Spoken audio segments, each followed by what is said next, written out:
जी senator शीर रहमान साहिबा budget पे जी जी मैं तो वही सवाल करूंगी, लेकिन वो सवाल करने से पहले चेयरमैन साहब मैं ये पूछना चाहती हूँ कि इतने बड़े बजट खसारे के साथ दूसरी बजट ये हुकूमत ला रही है बग़ैर किसी जवाज़ के, और पाकिस्तान में पहली दफ़ा बड़ी तब्दीली आई है। अफसोस से मैं कहूँगी वो तब्दीली इस तरह से हमारे लिए मनफी है और आवाम के लिए मनफी है कि ये जो टैक्सेस की बात कर रहे हैं ये एसआरओ के ज़रिए लगाई गई हैं। ये ऑलरेडी गैस की नरखों और बिजली और पेट्रोल के नरखों में सबके बिल्स में आ चुकी हैं।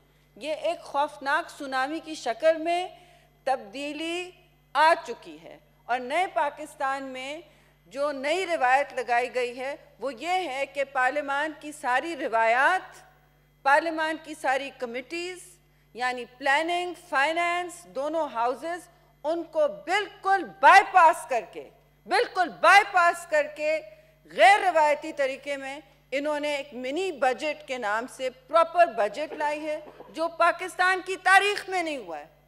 पाकिस्तान की तारीख में नहीं हुआ है कि 3 बजटें एक साल में हुई हों। जून की एक बजट पास हुई थी, उस पर हमने काफ़ी प्रोटेस्ट की थी, उसके बाद 2 बजट्स आई हैं। तो बताएं इनकी क्या इकोनॉमिक मिसमैनेजमेंट है कि इनको समझ नहीं आती कि साल में, पहले साल में आप सिवाय कर्जों पर कोई इन्हिसार नहीं कर रहे। आप कह रहे हैं कि आपने अशराफिया को मईशत के पहिए चलवाने हैं, उसे कहते हैं सप्लाई साइड इकोनॉमिक्स, और इस वक्त कोई फाइनेंस मिनिस्टर मौजूद नहीं है। बेचारे इधर चले गए जी, लॉबी में आ रहे हैं वापस। इतना इनअटेंशन है कि ये इस बजट को ले करने के लिए भी फाइनेंस मिनिस्टर खुद नहीं आ सके। खोखों पे अपनी वीडियो निकलवा रहे हैं कि वो आवाम के साथ दाल खा रहे हैं। हमसे पूछें कि हमसे आवाम क्या कह रही है। आवाम पूछ रही है कि आप इस वक्त, मैडम आपको भी पानी की जरूरत नहीं? जी मुझे इस वक्त ज़रूरत नहीं होगी, but very kind of you, मैं आपके इंतज़ार में थी कि ये जो इस वक्त गज़बनाक महंगाई आई है उसको उन्होंने नंबर 1 नहीं एड्रेस किया है। मैं रिपीट नहीं करूँगी, मेंबरान ने बहुत अच्छी अच्छी बातें कही हैं, लेकिन मैं ये पूछूँगी कि जो मेन इशू होता है, मेन इशू हर बजट क्यों लाए हैं ये बजट, मेन इशू क्या है, बुनियादी बात क्या है?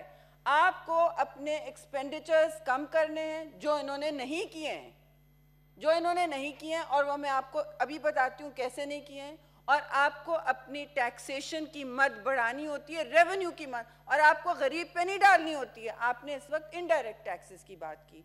ये हमने जो टैक्सेस लगाए हैं, आपने तो हाल में 3 बजट्स लाए हैं। मैं आपको बताती हूँ किस तरह लाए हैं।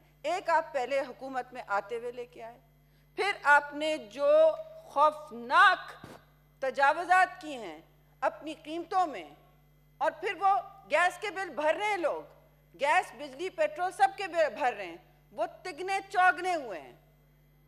अशिया खुर्दोनोश तिगनी चौगनी हुई हैं। ये वो बजट ऑलरेडी आ चुकी है। ये कहते हैं इनडायरेक्ट टैक्स। चेयरमैन साहब, फिर आप मुझे आज भी नहीं सेटिस्फाई, आपने खुद बताया कि 6.8 बिलियन आपका इस वक्त और गैप चल रहा है आपकी। ये तो आप बताएं किस तरह आपने क्या प्लानिंग की है। Just to put in perspective में आपको बताऊं कि पिछले बजट में आप समझ लें, इन 6 सालों में, इन 6 महीने 7 महीनों में आप कंपेयर कर लें कि क्या टैक्सेशन थी और क्या आपके खर्चे थे। इस वक्त कहते हैं खर्चे, फोटो ऑप्शन खर्चे।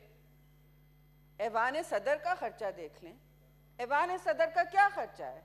बहुत बातें की थी, पीएम हाउस का कहीं बता नहीं रहे क्या खर्चा है। वो जो यूनिवर्सिटी बनने वाली थी, बनते बनते कहाँ गई यूनिवर्सिटी। तो हम वैसे भी हम पीएसडीपी में एलोकेशंस कर सकते हैं चेयरमैन साहब। क्यों हर चीज़ को आप एक फ़ोटो आप बनाते हैं, क्यों हर चीज़ को प्रोपेगेंडा की मत। ये गवर्नमेंट प्रोपेगेंडा में चल रही है। और ख़र्चा क्या है ऐवान सदर का?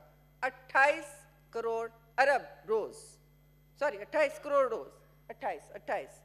आप बताएं रोज़ का आप इतना खर्चा करेंगे, लाख सवाती साहब, तो आप खर्चा करेंगे इतना, आप वहाँ से शिफ्ट आउट भी नहीं हुए। आप ना शिफ्ट करें, आप वीआईपी जहाज़ों पर जाएं, आप पीएम हाउस में रहें, आप इज्जत दिलवाएं जब फॉरेनर्स आते हैं, आपको कर्जा देने आते हैं ना, आपको कर्जा देने आ रहे हैं, वो भी हमने नहीं कहा कि आप डिफर्ड पेमेंट ना लें, नहीं कहा हमने, तब्दीली सरकार ना लें आप, लेकिन आप सच तो बता दें मुल्क को किन परसेंटेजेस पे या कर्जे पे कर्जा लेते जा रहे हैं। और मैंने एक्सरसाइज की है लोगों के साथ बैठ के कि आप इस वक्त कह रहे हैं ना कि आपके आते ही जादू की छड़ी नहीं है आपके पास, हम भी जानते हैं और हम सिंपथाइज करते हैं, नहीं है, लेकिन 77%, 77% आपके आने से इतनी पब्लिक इन्वेस्टमेंट कॉन्फिडेंस आई है कि कम हो गई है। फॉरेन डायरेक्ट इन्वेस्टमेंट पाकिस्तान में 77% क्रैश की है आपके आने से। ये होता है इस किस्म की हुकूमत में जहां किसी को पता नहीं होता है मंसूबा क्या है और प्रोपेगेंडा क्या है। चेयरमैन साहब, 77% क्रैश। फिर आप मुझे बताएं वो कहाँ से आएंगी करोड़ों नौकरियां जो आप देने वाले थे?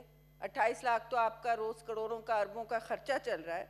तो आप मुझे ये बताएं जो मेन फिगर, मैं आप लंबी तकरीर नहीं करना चाहती क्योंकि आपने ऑलरेडी कह दिया है कि आप माइंड नहीं करते कि टैक्स कलेक्शन ना हो, आप माइंड नहीं करते कि कोई आपका फिगर सामने ना आए कि आपका गैप हम समझा सकें अवाम को कि पहली दफ़ा पाकिस्तान में आपकी कोई मंसूबाबंदी नहीं नजर आई, चाहे वो कर्जे से हो, चाहे वो टैक्स कलेक्शन से हो, चाहे वो किसी और जरिए से हो। आप सिर्फ पीएसडीपी में कट्स डालते जा रहे हो, बलोचिस्तान से लेके कराची तक, आप खैबर से लेके कराची तक पीएसडीपी में कट्स डालते जा रहे हो। और वो सारे मंसूबे जिनकी बात हुई थी, जिनसे नया पाकिस्तान बनना था, क्या हो रहा है?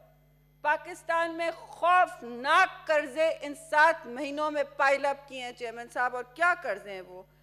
आपने जिस दिन रुपी को डिवैल्यू किया है, 2 हल्लों में आपने 15 रुपए डिवैल्यू कर दिया रुपीस। क्या दिया है आपने? आते ही आपने डिवैल्यू किया और आपने 1500 अरब, प्लीज चेक द फिगर्स, 1500 अरब उसी वक्त आपका एक्सटर्नल कर्जा बढ़ गया क्योंकि वो डॉलर डिनोमिनेटेड है। ये मोटी मोटी बातें हैं, इसको चेक कर लें प्लीज। कहां गए आपके स्टेट मिनिस्टर बेचारे? गुड मैन, आप बताएं 500 अरब उस दिन बढ़ गया। किसने पैसे बनाए थे? कोई और हुकूमत होती अब तक एफआईए की इन्वेस्टिगेशन आ चुकी होती, नैब तक केस जा चुका होता। कौन से डीलर्स ने पैसे बनाए हैं? हम तो ये भी नहीं पूछ रहे कि किसकी है लाहौर में एक्सचेंज फर्म, हम ये भी नहीं पूछ रहे कि जी आपने जो टैक्स एमनेस्टीज दी हैं उसमें क्यों जगलरी कर रहे हैं, ऑफशोर अकाउंट्स को आप रेगुलराइज कर रहे हैं कि जी एफबीआई नोटिस नहीं करेगा। वो तो कहते हैं कि पहले से हो रहा था। तो पहले से हो रहा था तो आप तो तब्दीली सरकार थी, आप क्यों अपने लाडलों को नवाज रहे हैं? आपके तो सारे मोमन डैम जिसका आपने बड़ा बेड़ा उठाया हुआ था, कहाँ गया वो? जिसका कॉन्ट्रैक्ट खिलाफ रूल मिनिस्टर को गया है, खिलाफ रूल, और इस हाउस में 2 दफा जनमन मोशन जमा कर चुके हैं, वो बात नहीं हुई है। बात करते हैं कि हम 200 बिलियन लाएंगे। आपने गैस में जो भी दिए हैं, रिलीफ दिया है, ट्रेडर्स को तो नहीं दिया। आपने छोटे छोटे लोगों पर, फार्मर्स जो देते रहे जीआईएसटी, उन पर यह हल्ला बोला है। आपने खाद की बात की तो वो खाद भी रिलीफ जो मिलने वाली है किसी को मालूम नहीं है, जुलाई के आगे होगी। तो क्या रिलीफ दे रहे हैं आप? मैं आपको बताऊं आपने क्या किया है। आपने पीएसएल जैसे क्रिकेट टीम्स खरीदते हैं ना, उनको रिलीफ दिया है, रेट्रोस्पेक्टिव रिलीफ दिया गया है। सबको मालूम है क्रिकेट टीम खरीदना, तो आज सब हम कल क्रिकेट टीम खरीदेंगे ना, जाके सारा पाकिस्तान क्रिकेट टीमें खरीदेगा, उसको रिलीफ मिला है। सोइंग मशीन से न्यूयॉर्क में अपार्टमेंट खरीदेगा, उसको एमनेस्टी मिली है। So don't tell us about looting and plundering. How Mohammed Dam was given a contract against PEPRA rules. कहते हैं एक दफा कोई और नहीं होता, 3 दफा आप बिड कर सकते हैं। इतना बड़ा डैम है, 300 अरब बिलियन का, क्यों नहीं आप इसको ओपन कर रहे? शफाफियत क्यों नहीं है इसमें? बात भी गोल मोल करके खत्म कर दी जाती है, फेंक दी जाती है। और इस वक्त अफसोस होता है कि टैक्स नेट को बढ़ाने के बजाय आपने ये टैक्स वसूली की बात की। आप क्या कर रहे हैं? मॉडर्न रियासत सिर्फ टैक्सेशन पे चलती है और अशराफिया पे टैक्स होता है। आपने क्या किया है? आपने इनडायरेक्ट टैक्सेस बढ़ाए हैं और आपने सिर्फ कर्जा जात की बढ़ोतरी पर आपकी बजट और आपकी पूरी गवर्नमेंट चल रही है। क्या है वो? 21 अरब आपका डोमेस्टिक कर्जा हो गया है। 21 अरब per day. This is your domestic कर्जा।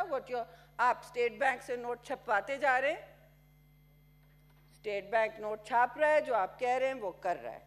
21 अरब आपका डोमेस्टिक डेट। मुझे इस पे कोई इतना ये लंबा चौड़ा होमवर्क करने की जरूरत नहीं है, मैंने सिर्फ ये डेट फिगर्स देखे हैं और वेरीफाई करवाए हैं। और 15 अरब आपका domestic external debt per day. दोनों को मिला के क्या हुआ? 36 अरब आपका कर्जा है रोज का। आपने रोज पाकिस्तान को ये तोहफा दिया है और आप फिर पूछते हो तब्दीली सरकार है।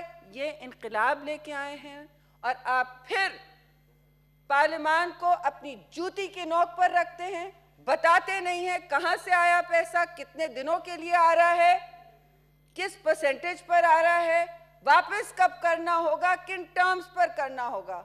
हम तो रोते थे पिछली हुकूमत के, जी सुको खिला रही है, जंक बॉन्ड्स हैं, ये है वो। अभी तक तो वो भी नहीं हुआ।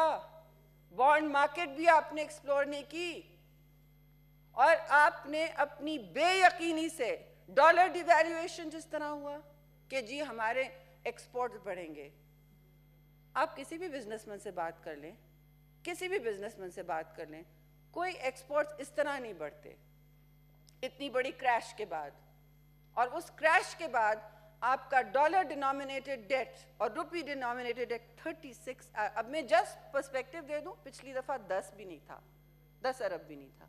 तो आपने 7 महीनों में ये गुल खिलाए हैं, ये लाए हैं। अब सेकंड बजट कहां से कर्जे देगा पाकिस्तान? कमरे टूट गई हैं गरीब की, कहां से देंगे हम? आप कहते थे जलसों में कि ओ पाकिस्तान को मकरूज कर गए, हर पाकिस्तानी को, हर बच्चे को 1.5 लाख देने होंगे। मैंने तो वो किया ही नहीं है कैलकुलेशन कि आपने अब हर बच्चे के सर पे कितना कर्जा डाल दिया है। आपने सारी कैंपेन अपनी कंटेनर पे चलाई थी, कर्जों, मकरूज, सॉवरेंटी। अब क्या करते हैं आप? जोक बन गया है कि जब आपका एयरक्राफ्ट टेक ऑफ करता है तो कहते हैं फास्टन योर कशकोल, not seat belt.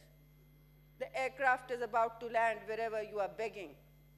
Fasten your कशकोल जेंटलमैन कैबिनेट, क्योंकि आप वही लेके निकले हो।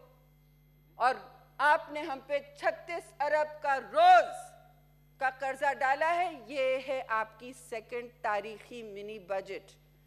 ये है नया Pakistan. Thank you very much. Thank you ji.